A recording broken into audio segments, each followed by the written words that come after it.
States of America and to the republic for which it stands, one nation, under God, indivisible, with liberty and justice for all.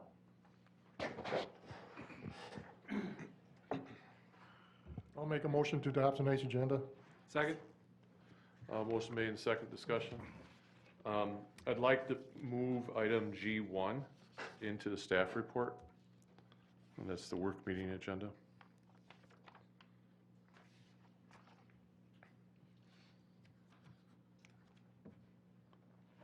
So I'll make a motion to amend the agenda. Is there a second? Second.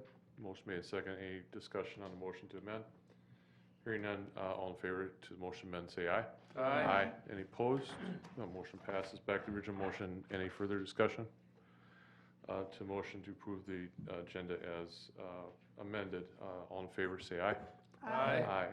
Any opposed? That motion passes. Presentations, Jack. At this time, we have Commander Shelley Orlando who will give us an update on the Sheriff's Department monthly report and anything she has to add on the COVID-19 crisis. Good evening. Custodial arrests and significant events.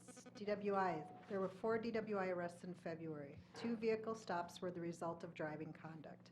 1 arrest came as a result of an ambulance reporting a slumper parked in the parking lot of a business. Upon Deputy Lynch's arrival, he could see the vehicle was in reverse, but the unconscious driver had his foot on the brake. Deputy Lynch did reach into the vehicle and put the vehicle into park. He then awoke the driver. There was a used hypodermic needle in his lap in plain sight. The male had a needle mark in his arm. The male admitted to having fentanyl in the syringe. The male was unsteady on his feet and failed field sobriety. A search warrant for a blood draw was obtained. The results are pending. The last DWI arrest stemmed from a snowmobiler who had crashed through ice on his snowmobile and had approached a residence looking for help. Upon Deputy Zimmerman's arrival, the snowmobiler did display signs of impairment and smelled of an alcoholic beverage. The suspect did admit to drinking 4 beers while out riding. He did fail field sobriety tests and did test at a .15 blood alcohol content. Possession of 5th-degree controlled substance. Deputy Lynch was watching a known drug house when he saw a vehicle leave. Deputy Lynch witnessed moving violations and stopped the vehicle. Deputy Lynch immediately saw blowtorch-type lighters, which are consistent with methamphetamine use. The driver stated he was coming from his son's residence in Forest Lake. Deputy Lynch asked the driver if he had stopped elsewhere, and the male became defensive and said he had stopped at a friend's house. Deputy Lynch asked the male if there was any meth in the vehicle, and the male looked towards the center console and said no. Deputy Lynch conducted an insurance verification and found that the insurance had recently been canceled. Deputy Lynch advised the male that the vehicle was going to be towed and had him step out. While conducting an inventory search, Deputy Lynch located a small baggie that contained a powdery substance which field tested positive for methamphetamine. The male was placed under arrest and transported to jail. The baggie and substance weighed in at 1.8 grams. Fraud. Deputy Collier received a report of an email fraud that had occurred. The victim reported she had received an email from whom she thought to be her boss that instructed her to purchase some gift cards to make a donation to another organization. The victim had received requests like that before, so she sent back an email that she would do that. She was then instructed to purchase 8 $200 gift cards for eBay and to send a picture with the PIN codes on all the cards to the organization's supervisor with a telephone number. The victim then followed through with doing this. The next day, she received another email requesting 10 more $200 gift cards. The victim then became suspicious and realized that the email had not originated from her boss's email address. The victim then called to make the report. The phone number she had sent the PIN codes to had an area code of 586, which lists to Michigan, but that doesn't mean that's where the suspects are located. Theft by swindle. Deputy Darso met with the complainant who advised he had answered an email to advertise for Petco by having his vehicle wrapped. The victim received a check for $2,640, which he placed into his bank account. He was given instructions to purchase $2,200 in Sephora gift cards and to send photos of the gift cards to a phone number. The victim did as instructed and was notified by his bank that the check had been returned as fraudulent and he was now out the $2,200. Unfortunately, this is a common type of scam and there is little to no chance that his money will be recovered. Theft by swindle. Deputy Madsen received a phone call from a male who reported he was the victim of a scam on Facebook Marketplace. The victim reported he had found a trailer for sale for $1,000 on the Facebook Marketplace website. The victim contacted the person selling it, who advised they had moved to Nebraska and were selling the trailer for their sister. The victim reported he was given a different phone number to contact to continue the sale. The victim called the number and was advised to get eBay gift cards totaling $1,000. The victim did so. The victim reported he did receive an email allegedly from eBay detailing the transaction. The victim then received a follow-up email directing him to purchase further eBay gift cards to pay for insurance for the trailer. The victim began talking with friends and was advised that this was most likely a scam. The victim contacted eBay directly, who had no record of any transaction and had not sent him any email. This was another fraudulent scam. And finally, I thought this was a little interesting. Suspicious activity. Deputy Madsen was dispatched to a possible theft in progress. The complainant advised she had been contacted by her security system advising someone was tampering with an outdoor camera she had in a tree outside her residence. Deputy Madsen arrived and found the camera to still be in the tree. Upon reviewing the surveillance video, the suspect tampering with the camera turned out to be a squirrel. So I thought just something to lighten up your day a little bit today. And that deputy has a little reputation now, so. Any questions on the report at all? Any questions for Shelley tonight? All right. And then just to let you know, as far as the COVID-19 response from our office, we are still open. Our doors are still open if people have needs where they need to come into our office to conduct business. That is still going on. Our deputies are responding to calls for service. However, if it's a call that can be taken over the phone as opposed to face, they are doing that. So we have, right now, all of our training has been canceled for a month out. So we have actually extra bodies on the road that we normally wouldn't have. So the county is well manned, staff-wise. So we do have a lot of staffing.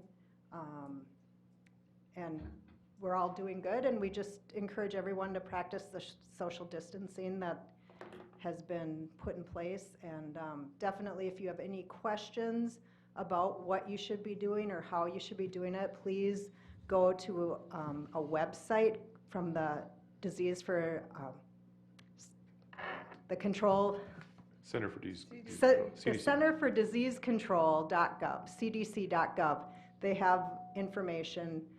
There are a lot of scams going on with people, saying they have cures for the COVID-19 or they have tests that they can come to your house and give you. And of course, there's a lot of panic going on, so people are falling for these scams. But none in our county that I have heard of thus far, but I know just nationwide that's going on. So if you have questions about any such kinds of things, please call us and we can give you some guidance on what to do. Okay. Great. Thanks, Shelley. Thank you. Chief, Fire Chief.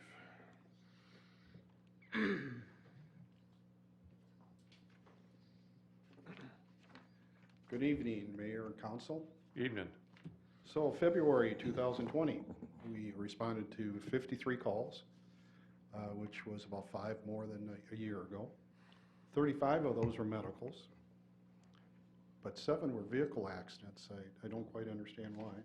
And then we had half a dozen alarms. During the month of February, that was not part of the response period for our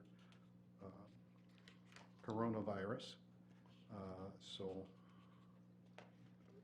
those numbers will be reflected next month. Incidentally, just to update a little bit, the calls for service on the medical side in the month of March are down about 20% or more. So people are staying home when they're sick, and I think that's going to have a very positive outcome. So we did respond to a couple building fires in mutual aid, one in Columbus, which Forest Lake covers, and then also one in Oak Grove. Any questions that I could answer? Any questions for Chief tonight?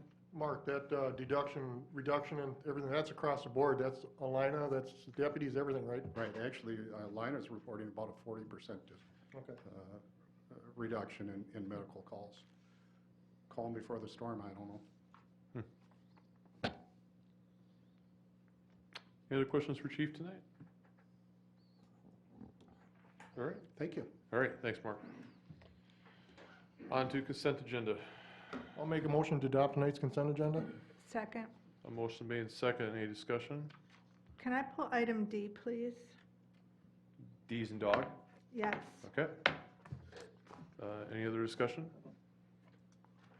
Okay, hearing none. To motion to approve the consent agenda minus item D. All in favor say aye. Aye. Any opposed? That motion passes. Suzanne, item D. It just says firefighter hire, and there's no explanation anywhere that I could see in there. So, I mean, I scrolled through here, I may have missed it, but I was just wondering what this is about. Page 9. I didn't see it, sorry.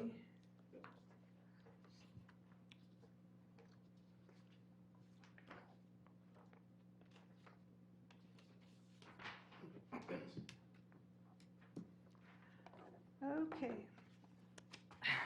I see it now. I'm sorry, I didn't, No problem. I just missed that page. That's probably you. It's all good. I'll make a motion to Okay. approve item D of the consent agenda. Is there a second? I'll second. Motion made and second. Any discussion? Hearing none to motion. All in favor say aye. Aye. Aye. Any opposed? That motion passes. New business. Item 6A1. This is the variance for the Prairie Pines subdivision plat.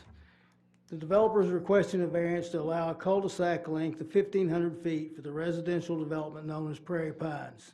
City Code, Chapter 66, 164 requires cul-de-sacs to be no longer than 500 feet. Therefore, the variance is required to allow a cul-de-sac of this length. On March 25, 2019, City Council approved the preliminary plat with the condition that the developer work with the City of Bethel to find a solution for the improvements needed to 245th Avenue. As a part of the approved plat, the new road to the development is proposed to connect to 243rd Avenue northeast to the west in the City of Bethel. Throughout numerous discussions with the City of Bethel and East Bethel City Council, it has been determined that 243rd Avenue northeast will not be extended to the west to connect to the City of Bethel. On February 24th, 2020, City Council approved the preliminary plat without the extension of 243rd Avenue northeast to the west. Attached is Resolution 2020-10 approving the preliminary plat. City staff, including the city engineer, public works manager, and fire chief, have reviewed the variance request and do not have any issues with the length of the cul-de-sac or the cul-de-sac becoming permanent. Consideration of a variance requires the Planning Commission to consider a three-factor test for practical difficulties. Number one, the developer would like to use the property in a practical way but cannot do so under the rules of the ordinance. The developer is platting the property for residential development. All lots meet city code requirements. However, because of the layout of the land and the budding properties, there are no options to connect the street for a through street. The developer's proposal is due to circumstances unique to the property and was not caused by the developer. When the developer first submitted the concept plan and preliminary plat, 243rd Avenue Northeast was shown to connect to the City of Bethel. After discussions with the City of Bethel and City Council, it has been determined the City of Bethel does not want the development to be linked with the street, and there is no additional benefit to the City of East Bethel if it is connected or if it remains a permanent cul-de-sac. The variance does not alter the essential character of the neighborhood. The property is surrounded by residential lots, is zoned properly for residential development, and streets ending with the cul-de-sac are located throughout the City of East Bethel that are longer than the 500 feet required by our ordinance. A permanent cul-de-sac is common within residential developments when there are circumstances that eliminate connection to abutting properties. On March 17, 2020, the commission held a public hearing. A resident asked about the future improvements to 245th Avenue and was told that this would not be a permanent connection. The Planning Commission recommended approval on a 5-0 vote to approve the variance for the cul-de-sac. The City Council is requested to approve the variance as recommended by the Planning Commissions with the conditions set forth in Resolutions 2020-14. I'll make a motion for approval of Resolution 2020-14, approving a variance to allow a cul-de-sac length of 1,500 feet for the primary plat known as Prairie Pines. Second. Motion made, second discussion. So I know that there's been some questions, Jack, about connecting 243rd to this development, and I think we as a council would have liked to have done that. But the reason why we couldn't was because we couldn't get agreement with Bethel to go through that section. Is that correct? That's correct. Okay, I just wanted to get that out there because I know there was some questions on that particular fact. That's all I have. Thank you. I'd like to follow up with Randy's comment a little bit about that. Bethel had made a proposal a year ago that if the city paved, or the 245th was paved, they would consider the extension to 243rd. In talking with the city of Bethel, they said that was no longer on the table for them, and they were opposed to still connecting to 243rd. Bethel wasn't interested in having anything to do with it, but wasn't it the property owner at the end of 243rd says, no way, no how? Well, it was both, you know, the Sure. negotiations has been done with the property owner to obtain the easement, and the city of Bethel, they had, their residents appeared, and I think they decided that, they would receive no benefit from the road, so in the end, they decided to back out. So I did have conversations with Bethel, and they said that there was no way that they would consider the connection to 243rd, even though the 245th is being paved. Even though we obliged by the city of Bethel's request Correct, to pave a road and spend our funds, correct. they're rescinding their offer that they had before. That's correct. Okay, it's interesting. Could you address Jacob Trader's concerns in that email he sent? I sure can. I notified all the. Can we just all, I mean, we're on the cul-de-sac variance. Yeah, we can do that on, if you want to do that here or later. Well, he's concerned about, his biggest concern is the cul-de-sac. Well, here, we can address the cul-de-sac portions of All this right, if you would okay, like to okay. do that. I spoke with Jacob. We notified all those people about this meeting. Jacob told me that he did not receive a notification for the Planning Commission public hearing. I checked with our people, and they said they were sent out. I don't know why that didn't happen. But in relation to the cul-de-sac, in the city of East Bethel, approximately 40% of our cul-de-sacs exceed the 500-foot length. The longest of our cul-de-sacs is 1.2 miles. So there is precedence for doing this. This cul-de-sac will meet the city street requirements. It will have a 100-foot diameter, which is more than adequate for fire truck turnaround. So as far as access for emergency vehicles, it should be more than satisfactory. It will meet all of our city codes. Thank you. I was mostly concerned about the part where he said he wasn't notified of the public hearing. So as long as it was sent out, I'm good. Thank you. Okay.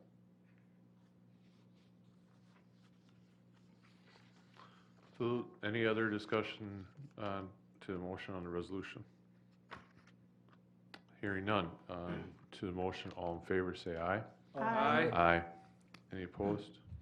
That motion passes. Item 6.A2, final plat, Prairie Pine subdivision. On February 24, City Council approved the preliminary plat for Prairie Pine subdivision. Attached in your packet is Resolution 2020-10, which shows and exhibits the preliminary plat. The developer is required to meet all the conditions set forth in the resolutions prior to filing the final plat with Anoka County. On March 17th, 2020, the Planning Commission reviewed the final plat and recommended approval on a 5-0 vote. There were 2 members absent. City Council is requested to approve the final plat as recommended by the Planning Commission with the conditions set forth in the attached resolution 2020-15. I'll make a motion for approval of Resolution 2020-15, approving the final plat of Prairie Pines. Second. Motion made and seconded, discussion. Hearing none, to the motion, all in favor say aye. Any opposed? And that motion passes. On to department reports. Item 7A1, 2020 Joint Powers Agreement Street Maintenance Project Bids. The following projects were approved to be bid as part of the 2020 Joint Powers Agreement Street Maintenance Program by the City Council on January 27th, 2020. These projects have been identified in the 2020-2024 Street and Capital Improvements Plan and include chip sealing of 76,000 square yards as part of the annual maintenance program in Tri-Oak Circle, Oakwood Meadows, and Northern Boundary subdivisions, 150,000 linear feet of pavement markings, and 100,000 linear feet of crack sealing. The planned budget for seal coating, crack sealing, and striping above listed streets was $200,000. These projects will be funded from the Street Capital Fund as identified in the Capital Improvements Plan.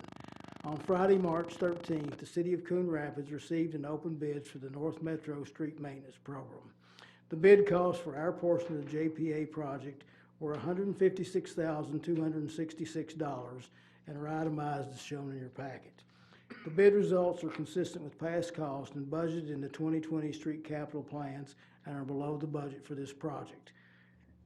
At this time, staff recommends they have reviewed the bids and recommend acceptance of the 2020 JPA Street Maintenance Agreement bids in the amount of $156,266 and authorization to submit a letter of concurrence to the City of Coon Rapids indicating our participation in this project. Okay. Just so we're all clear, we're actually talking about item 7E1 right now. We skipped over agenda item we have to go back to, but Okay. So with regards to the JPA Street Maintenance Project bids. Is there a motion? I'll make a motion for approving the 2020 JPA Street Maintenance Project bids and authorization to submit a letter of concurrence for bid acceptance. Second. Motion made second, discussion. Hearing none. To the motion, all in favor say aye. Aye. Any opposed? That motion passes. Now back to item 7B1. So, this item, city staff met with MnDOT. It's good, correct? We're gonna have to come with the microphone. Sorry.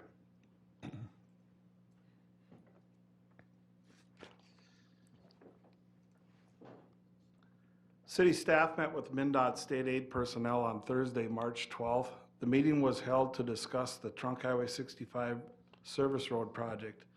Among the items discussed were item 1, included construction of the sanitary sewer and/or water main as a separate project ahead of the street project.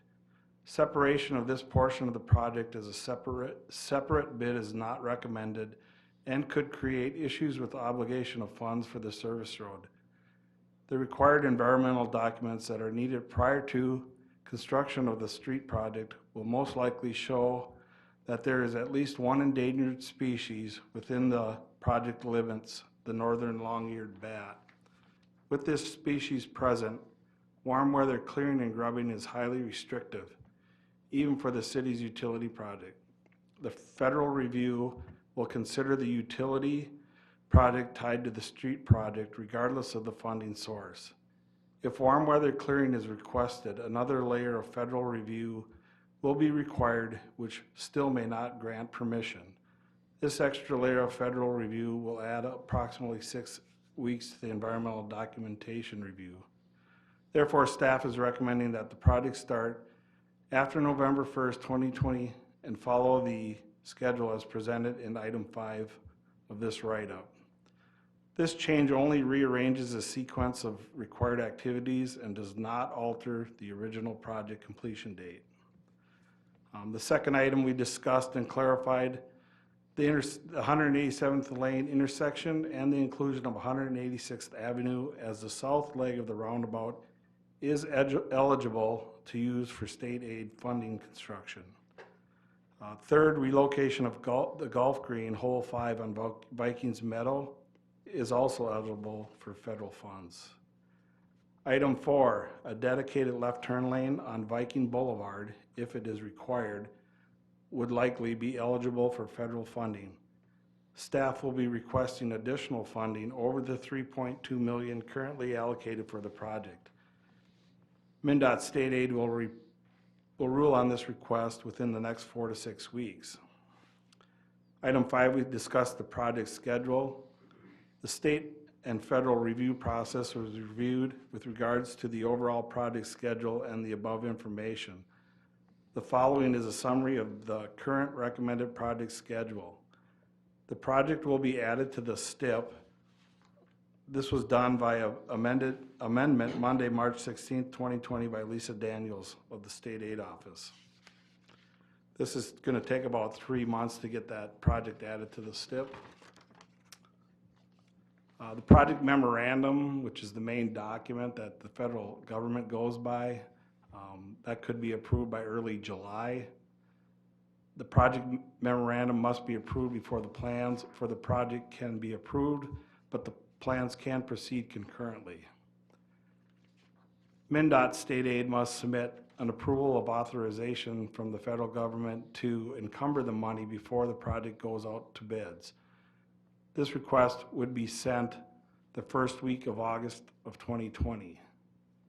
As far as the bid opening, we anticipate this happening during August, with the end of August probably more likely being the opening early September. We'd anticipate an award project in mid-September, and then we'd start clearing and grubbing after November 1st, 2020 for the entire project limits. The sanitary sewer and water main would be the first phase of the project. That would start probably in November and continue through the winter of 2021. And then we'd start phase 1 street construction in April 2021, with the phase 1 being substantially complete June of 2021.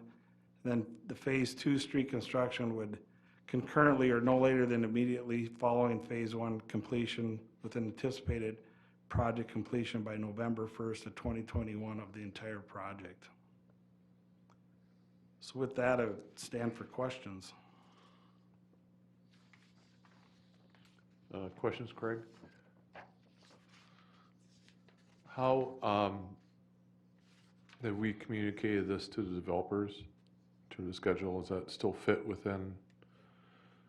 You want to say that with the light? If you got any questions for Craig, I'll address that question. Anything for Craig? Sorry. All right. Thanks, Craig.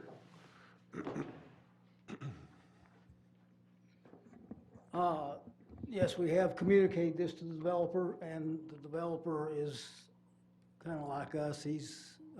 Everybody's kind of been impacted a little bit by the current situation. His biggest impact, though, is he's been slowed with his permit applications to the Corps, so he's not in a position to do anything at this point. He wants to get started as soon as possible. I told him that we had some meetings with MnDOT that we're going to arrange our schedule, not the end date, but some of the sequencing that goes on beforehand. So he's fine with that. I'm going to meet with Corey hopefully this week, and we're going to come up with some proposals to amend that existing MOU to reflect what changes are recommended here. The other thing with us too, from our standpoint, this is a benefit to us by bidding this project as one project rather than two. Yes. It's going to eliminate some duplication of work. It's also going to put it in a time of year that's probably going to give us a better bid schedule, where these contractors can work over this on the winter, and we're still going to achieve essentially the same completion date and meet his time schedules that he still wants to follow for the phase 1 portion of his project. Okay. So is there any other questions? All right. On to, make sure I get this right, item G2, ordinance amendment. 7G2. Consider approval of ordinance 2020-04.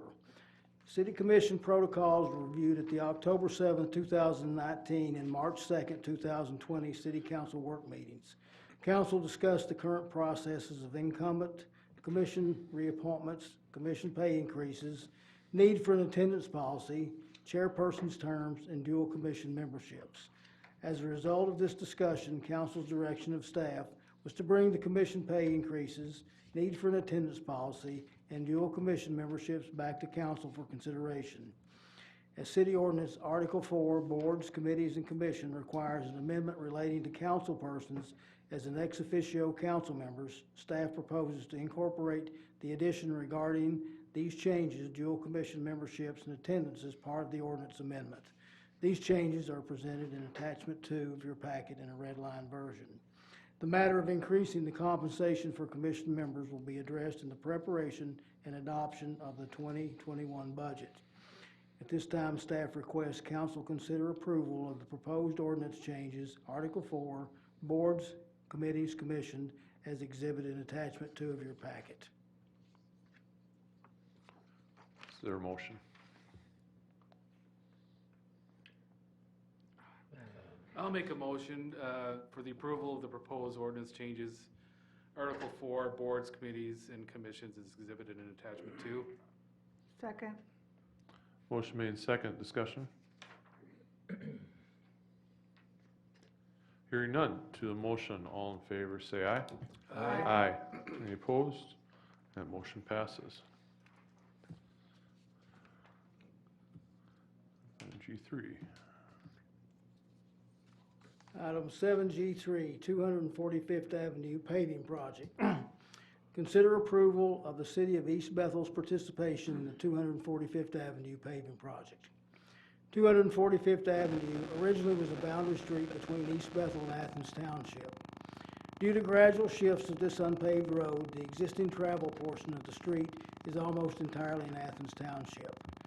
Prairie Pines is a proposed 15-lot subdivision that was presented to the City Council on March 25, 2019 for preliminary plat approval. The primary entrance to the subdivision would have been through the City of Bethel by way of 243rd Avenue. However, due to lack of an agreement between the City of Bethel and the developer, Steve Stranlin, the only access to the project at this time is 245th Avenue. Originally, Mr. Stranlin requested a realignment of 245th Avenue to the true center line of the street easement. That proposal would have meant corrected placement of the road would be shifted approximately 30 to 35 feet south of its existing footprint for the entire length of the street. The proposal would have required the removal of approximately 7/10 of an acre of trees within this portion of the easement located and owned by East Bethel. At the March 25, 2019 City Council meeting, Council discussed this issue and approved a preliminary plat for Prairie Pines, but took no action regarding the alignment request for 245th Avenue. The approval of the preliminary plat was based on the premise that access would be eventually granted through 243rd Avenue. However, the City of Bethel later denied access to this development via this street. Mr. Stranlin met with Mayor Voss and Jack Davis in May of 2019 to seek alternative means to address the access road issue to the proposed subdivision. Mr. Stranlin is informed that we would not be able to discuss this unless Mr. Stranlin exhausted his legal options regarding this matter and offered alternatives to reduce the impact on existing residents along this street. Mr. Stranlin later met with us and gave us the information on his legal attempts to resolve the matter that obtained no results. On August 8, 2019, Mr. Stranlin proposed an alternative road alignment that would reduce the tree removal within the East Bethel easement and requested that council be informed of his changes. Mr. Stranlin also was requested to stake and mark the alignment proposal to permit a viewing by council. Mr. Stranlin provided the staking to indicate the edges of the pavement and limits of the clearing. City council members individually expected the alignment change of the road.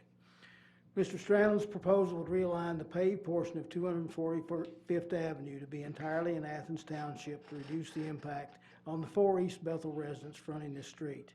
Mr. Stranlin informed staff that if there was any city interest in reconsidering the primary access to Prairie Pines through 245th Avenue, he would begin the process of formalizing the agreement with Athens on the realignment. As a result of discussions at the September 3rd, 2019 work meeting and the September 9th, 2019 council meeting, City Council requested a proposal from Athens Township regarding the cost splits for the developer, the township, and the city. The January 3rd, 2020 City Council work meeting, the council was presented a proposal from Athens Township that detailed and itemized the cost for the project. At that time, the city's share was proposed to be $56,206.55 of a total project cost of $205,918.10. At the February 3rd, 2020 work meeting, council directed staff to inform Athens Township that the city of East Bethel would consider participation in this project subject to the conditions that are listed in your packet.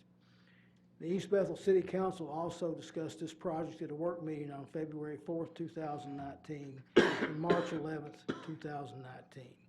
The preliminary plat for Prairie Pines was approved by the council on February 24th, 2020, and the final plat was approved by the Planning Commission on March 17th, 2020, with the final plat being approved by the City Council at tonight's meeting.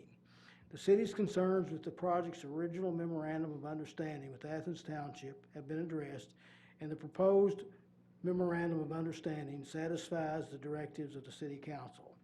Attached is the memorandum of understanding in the packet for your review and comment.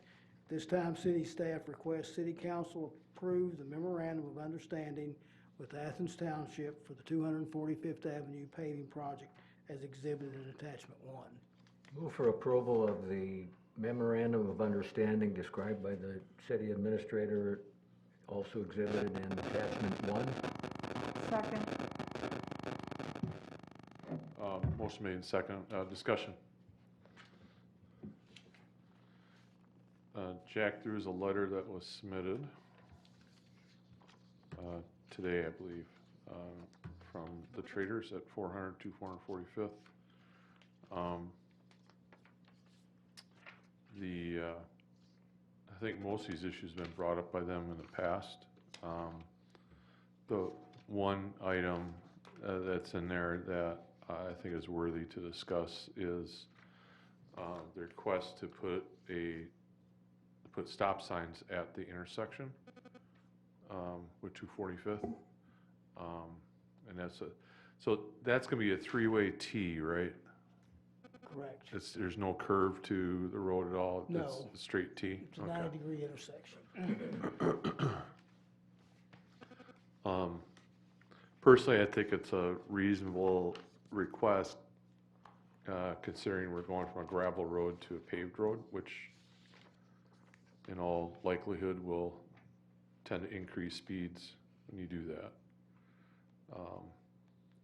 And then this being a sharp, I mean, it's going to be a design road, so it's going to be a design intersection that most of that traffic's going to be turning there, so. So I think it's worthy to discuss. Isn't that an Athens road? That's not really our road, is it? Well, the travel portion will be almost entirely in Athens. There may be a few places where it maybe encroaches in East Bethel a couple of inches. The issue of signage was brought up at the Planning Commission. The Planning Commission didn't discuss anything about stop signs. They did ask that a no outlet sign be placed at the intersection of 245th and 6th Street headed west to indicate to people that there's no outlet. This is something that we could request that Athens Township do as part of the road signage for this project. We would normally assume that there would be one stop sign on 245th heading west at that intersection of 6th Street for the traffic coming from Prairie Pines. But if we want to make that part of this or do a request to Athens that they install a stop sign on the other side of the street where you go from 245th traveling east going north on 6th Street. So did you say you're proposing to have a stop sign? We haven't talked about stop signs at all. Okay. The only thing that ever came up about a stop sign proposal was that there would more than likely definitely be a stop sign at 6th Street and 245th, traveling east at that portion of the intersection, the portion of the lane that goes from 6th Street to the entrance to Prairie Pines. The portion where it narrows down to 22 feet in width. We haven't had any discussions about the stop sign on the other side of that intersection. So we can either, I assume if we wanted that to be controlled, we can add it into the MOU, or wait till later. I mean, my concern about waiting till later and then having the resident contact Athens is, and this is a request from the East Bethel side of the road, to Athens to put the signs up, so. I mean, over time, they may end up getting more requests from residents in the area because the speeds are increasing. And so the question is, do you do it now or do you wait? My only thought on that is, I don't think that stop sign at that location is gonna have any influence on speed, because you gotta slow down at that point anyway to make the 90-degree curve. True. I think it's necessary to have the stop sign on the other, so that traffic has to stop and look to make sure nothing's coming. Yeah, down 60. I would think the westbound traffic would have to stop, but But I truly don't think a stop sign would have any effect on speeds at that point. and Athens is doing the design on this? Correct. Okay.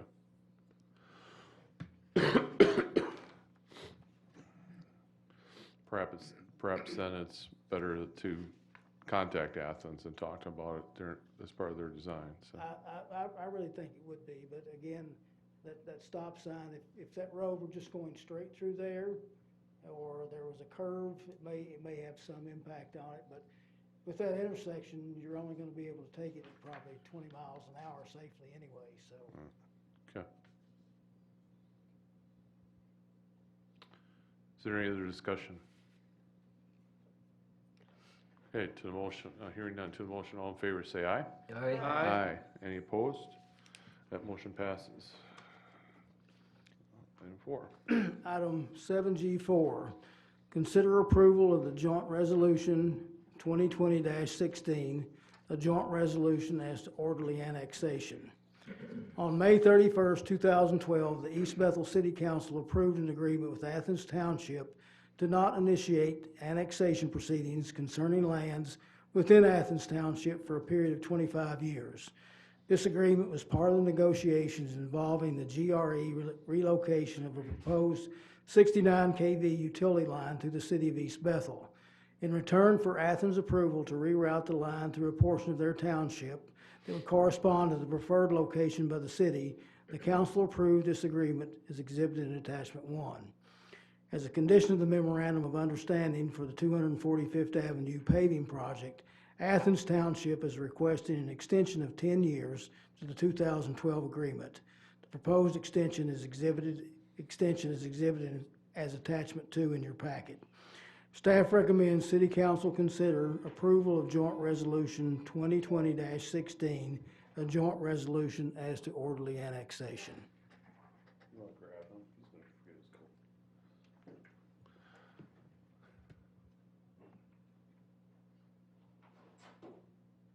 coat. Move for approval of the joint resolution 2020-16 as to orderly annexation. Is there a second to the motion? Second. Motion made, second, discussion. Hearing none, to the motion, all in favor, say aye. Aye. Any opposed? That motion passes. On to staff reports.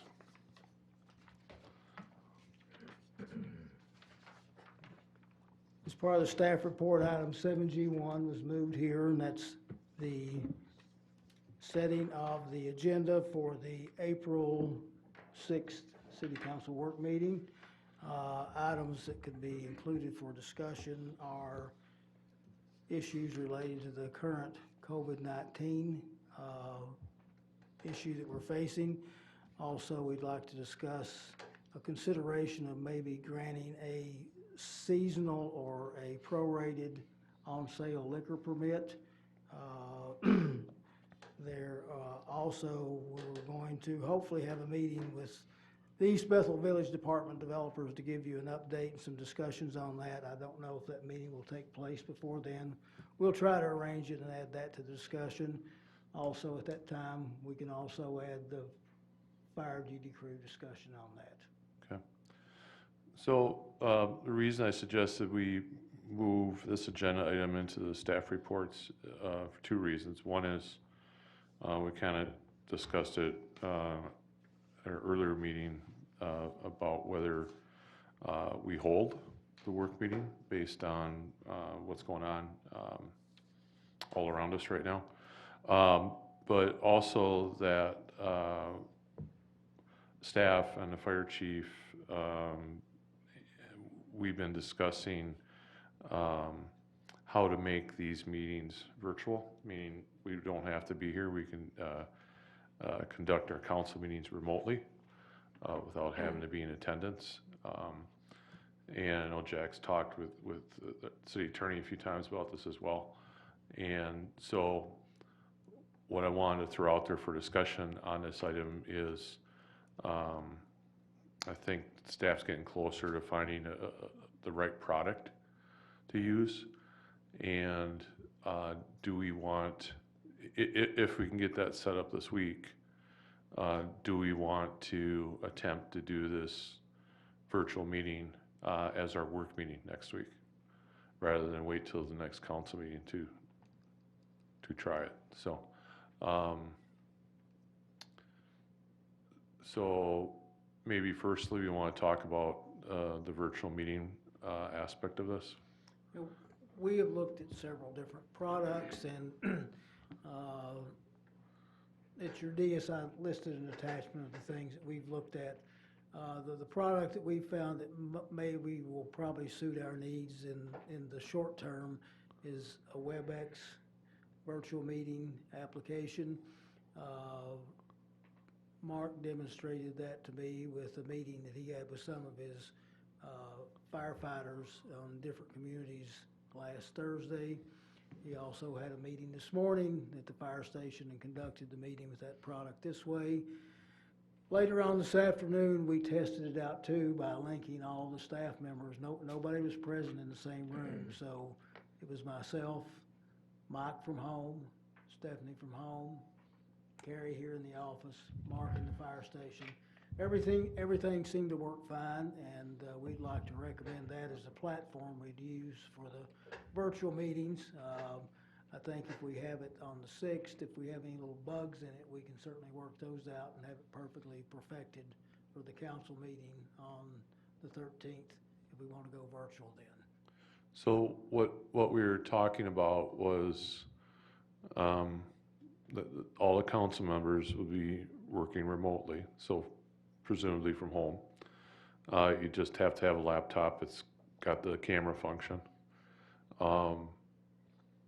Then the issue of broadcasting this, how we do this is we'll have one computer here, and that will be shown on the big screen.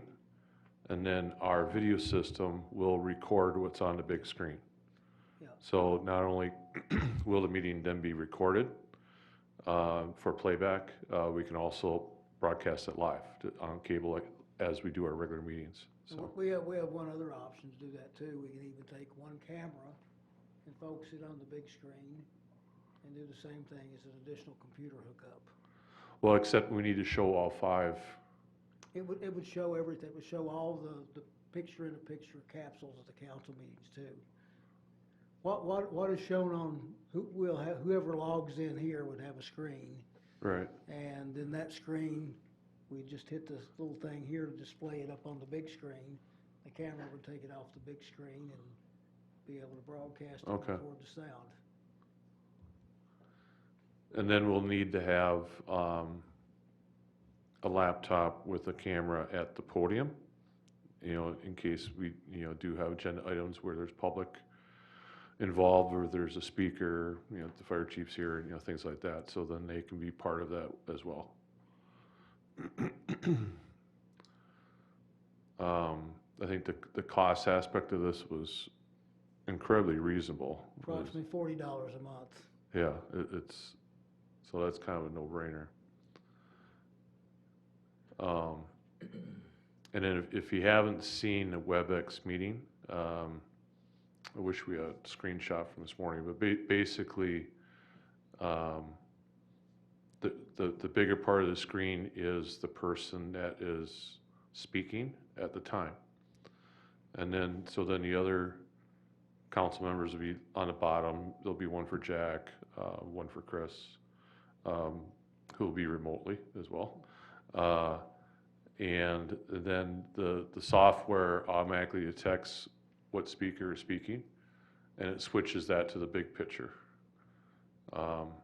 So it's kind of a neat application to do that. The trick is, if you haven't done conference calls before, is not to talk over each other, but that's, you know, that's something we'll all learn, so.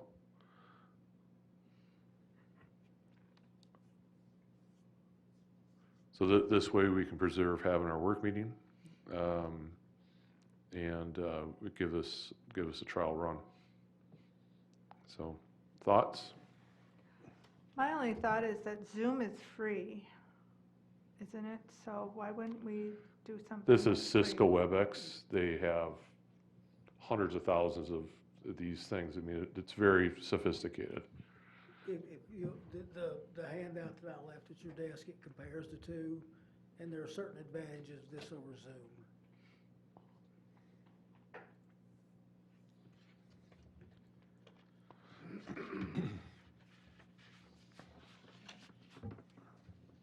And then, okay, so once the city signs up, then do we download it at no cost to us? Is that how that works? That's Or- correct. We would have to give you the instructions for logging into this. It's fairly simple. If I can do it, anybody can do it. I was able to successfully log in, so we'd be glad to go over that with you. Probably want to go over it with you even before the meeting started, so everybody had a good handle. Yeah, you know, well, maybe we can just convene an hour before just Yeah. to test the Yeah. equipment and make sure everyone get online, so. The only issue I have, Jack, is my significant other is doing a lot of work from home, and she's doing the same thing. Can, like, somebody should come here? I mean, you know, instead of fighting over one computer? Well, the plan is that Jack and I talked about is that, at least for our first meeting, that I would be here, and then Jack will be here. Okay. And Well, I just don't know, you know, with her Would work you- schedule, so. You just talk about one computer? Yeah, we've got one computer, yeah. Well, I think we'll just need to issue another computer then. Okay. So, I don't know if we have any extra ones, or, We do have one extra, and I can get it back. Stephanie had Yeah. few problems with her original one. I think all that's worked out now, so we did allow her to come here and pick up the spare, but we'll get another one for Tim for use. yeah, and if that's an issue, I've got a spare, Okay. I got another laptop too, so. But bandwidth, because they were all from home, there's no problems there. No, none with Mike or Stephanie. And with as much streaming that's got to be going on right now with everyone home, that's pretty good, so. Yeah, when I attended the fire department briefing this morning, with the chief, and, it went very well. And that was with the port projector, it's down at the fire department, so it was really clear, the sound is very clear, and, I think it's definitely worthwhile, so. Chris, do you have anything to add in terms of how we operate that meeting this way? Mayor and council members, I think it's pretty much been covered. There's one big operational difference, and it won't be applicable at the work meeting, but at any council meetings conducted in this manner, all votes will need to be done by roll call. So that's an adaptation that we'll have to implement. Okay. But as far as the open meeting law concerns. There aren't any. The statute allows to proceed this way. You know, an effort will be made for public notice. They can dial in, listen. The way you're describing it, Mayor, they'll be able to come here to an extent. The city could go entirely virtual if it wants to at that point, if there's a determination by the mayor, the council, the city administrator that further meetings beyond that are going to be entirely virtual. It can be set up so that members of the public can attend, but in a mute format where they wouldn't be participating in the meeting, but could attend it and hear it. So again, there's no real open meeting concerns. The only real operational difference is that you all will need the ability to hear each other so you can actually engage in council deliberations, and that all votes will have to be via roll call. Okay. I think that's easily done. So with that, is there, I assume there's a desire to proceed with the work meeting next week, and then to work out the details on conducting a virtual meeting.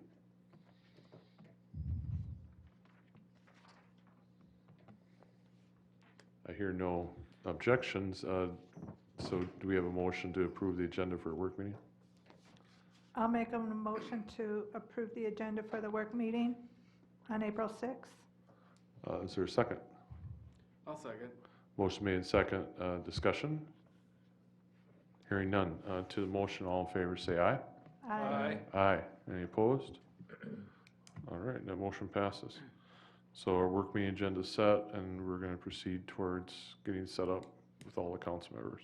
And we'll try to be in contact with everybody early, so we can work with you on getting logged in. So if there's any issues, then we can address it either before the meeting, as Steve suggested earlier, but we will make this hopefully available much earlier than that, so we can do some practice runs.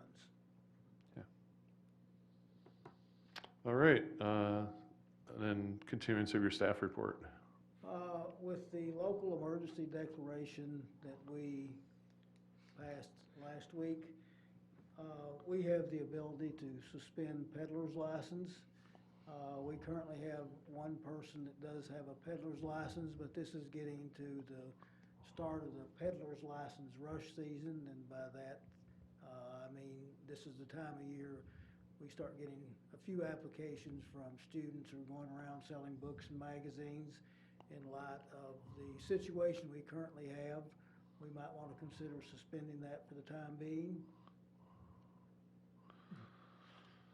Certainly makes sense. We can't stop them from going door to door, but we can do what we can as a city and restrict their licenses for a time being. Look, if they don't have a license and they go door to door, they can be given a citation. And believe me, I remind 3 or 4 of them every year Yeah. that you need a license, so. And then they question me and I say, no, I'm pretty sure you need a license, so. That's a consideration we might want to think about, especially people, number one, people going door to door, and number two, it's another step to minimize contact with people. It's a small step, but we do have that ability to suspend those licenses if that's a course you want to take. Thoughts? Well, I guess I'm thinking that it makes sense for me, especially since, you know, by giving away a peddler's license, we're in essence telling them that they can go ahead and go to people's houses when, you know, at this point, we're you know, kind of in a situation where we're trying to have social distancing, so I guess from a city standpoint, I don't think that's something that we want to be backing at this point. I mean, I joke about the peddler's license and how most of them don't get it.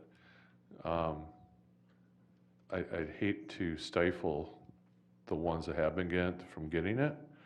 Is there a way that we can still consider the application and issue it, but just have them suspended? That, you know, if someone comes in for peddler's, It'd be nice to give it to them and to say it's not active until we lift this moratorium on it, or how we want to do it. We could Do you have a suggestion, Chris? Mayor, council members, I don't think there'd be any reason why you couldn't delay the effective date until the emergency is lifted.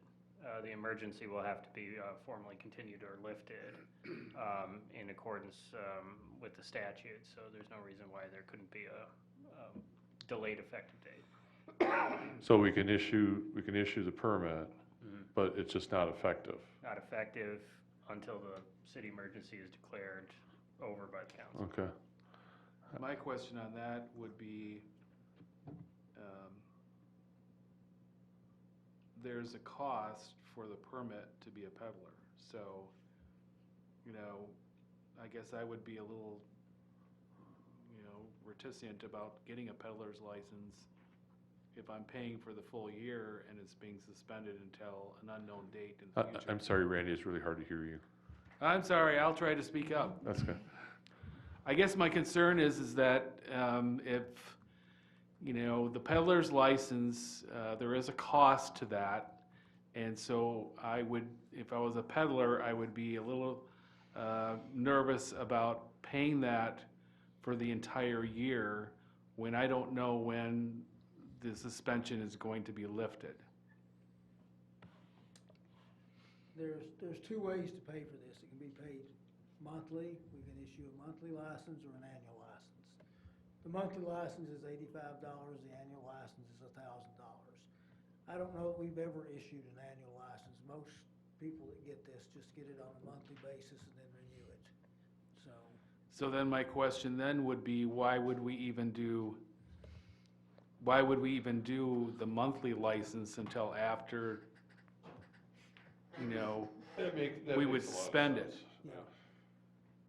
I didn't realize it was a monthly thing. Yeah. That was annual. So that's why, we, if you want to suspend it until such time as the emergency declaration is lifted, then they can go back to the monthly. No, I agree with Randy. I mean, if all these permits have only been monthly, Yeah. then I think we just go straight to suspend them Yeah. for now, for the time being. Chances are, hopefully, the door-to-door solicitors are backing off a little bit, so. Because they're certainly gonna have a hard time getting doors open now, but. The current extension to the restrictions is April 15th? Correct. Yeah. I'll make a motion that we include as part of the Emergency Declaration Acts, a suspension of all peddler license until such time emergency action is lifted. Second. Motion made and seconded. Discussion? Hearing none. To the motion, all in favor, say aye. Any opposed? That motion passes. The East Bethel Pet Clinic is scheduled for April the 18th. We received notification from the vet today that's conducting that they still have that on their schedule, but they're running into some issues with the vet techs that will work there. The vet techs all come from the University of Minnesota, and they're being restricted as to what they can do. Okay. So at this time, it's our recommendation that we reschedule the pet clinic for sometime in the late summer, early fall. Who runs the pet clinic? I can't think of the vet's name. It's not, but it's not the city. No. So they're renting out the arena for a pet Well, clinic. we sponsor it, we make the facility. We available. make the facility available, yeah. And then it's what was the name of the vet, Randy? Faggertus. Faggertus. And that's the vet that's done this for years and years and years. Right. But the vet techs that work it, they're from the vet school at the University of University of Minnesota that assist them, so, they're being limited as to what they can do from a participation standpoint because of the current situation that we're in. And the vet, his suggestion was what? He said that, they said they could do it, but they said they didn't know if they'd have any help or not. The other thing too is that thing is packed, and if we're trying to do something with social distancing, Yeah, this is. there's no way, I mean, that line is No. pretty thick, so. So how much advance notice do you need? Because I'm thinking, early fall might be a little bit too far out. Can we just like say, okay, we'll let you know as soon as this stuff is, this emergency is, COVID-19 is lifted and the emergency is lifted and the distancing is lifted? Can we schedule it then, and how far out would we need? We'll have to talk to them to see what their schedule is, and, you know, as soon as we could probably project it out. I think we might wanna talk to them, I don't think we don't wanna set the date immediately, and we just kinda see what we can do is get it scheduled as soon as possible as we can after these matters are taken care of. I think we just postpone it indefinitely. You know, the rescheduled date will be selected down the road. That's pretty much how all these events, they're either canceled or they're postponed, so. And I think everyone's gonna understand they're not gonna have a date for postponing, so.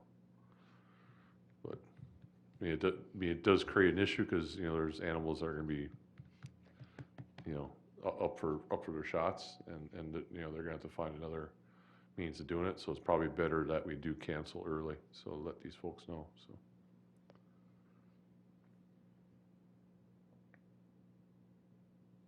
Any other thoughts?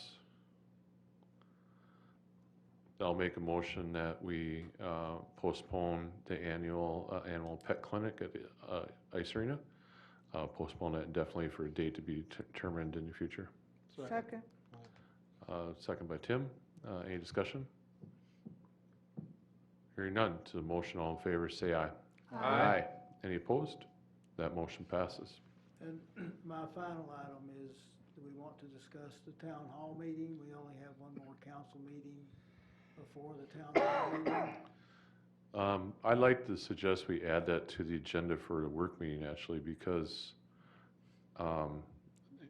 you know, perhaps there's an opportunity there to have a virtual town hall meeting too. I don't know how well this is gonna work. But maybe rather than make the decision now, just discuss it next week. That's my suggestion. I agree the chances of us having it traditionally like we do are pretty nil right now. But if we can do it from a virtual standpoint, the idea is get the information out to the public, so. Those are my thoughts.